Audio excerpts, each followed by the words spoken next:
François Misengo est très amer au sujet du projet de loi sur les associations culturelles et artistiques. Le texte en examen au Parlement est pensé sans consulter les acteurs que sont les artistes, s'offusque le musicien, 45 ans de carrière. L'auteur de Alpha et Omega accueille mal l'idée d'instaurer le contrôle du ministère des Arts et de la Culture sur toutes les activités culturelles. Maintenant, vous allez demander à quelqu'un peut-être d'avoir une licence. Et pour avoir cette licence, il faudra avoir tel papier, avoir ceci. Passer par des gens qui ne sont pas tellement honnêtes et qui peuvent vous bloquer à certains moments pour que vous ne puissiez pas réaliser ce que vous voulez faire. Concrètement, le ministère organise les regroupements culturels et artistiques en association. Celles-ci s'affilient aux fédérations. Et une seule fédération reçoit l'autorisation du ministère pour organiser les événements culturels sur le territoire national. Une configuration qui irrite également Jean-Pierre Becolor, pour qui la priorité est de penser au statut de l'artiste au Cameroun. Le statut de l'artiste comme le fonctionnaire qui a une retraite, qui a une assurance maladie, qui a un salaire, il faudrait penser au rôle de chacun, tout comme les fonctionnaires ont un rôle, les artistes ont un rôle, ils devraient avoir un statut.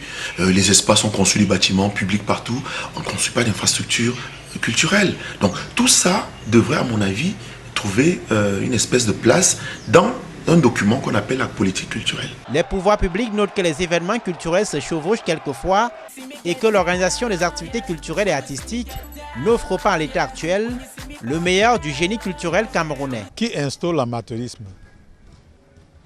Mais c'est le gouvernement. Nous avons des textes. Je prends un exemple. Pourquoi est-ce que la piraterie persiste? Il n'y a pas les textes qui font en sorte qu'on punisse les contrevenants, ceux qui font la piraterie. Est-ce qu'on les applique? En dehors de ça,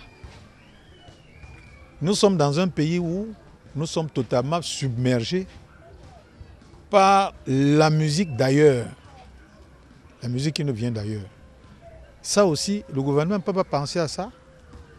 Moi, à l'époque, je me rappelle, à l'époque du ministre Guillaume Brélé, qui était le ministre de la Culture, M. Guillaume Brélé avait demandé à ce qu'on diffuse 80% de musique camerounaise et 20% de musique étrangère. Il allait même jusqu'à 90%. Longuet est plus réservé. Si la nouvelle loi n'est pas un obstacle à l'organisation des événements culturels, il faudra attendre sa mise en œuvre. Il faut des cabarets partout.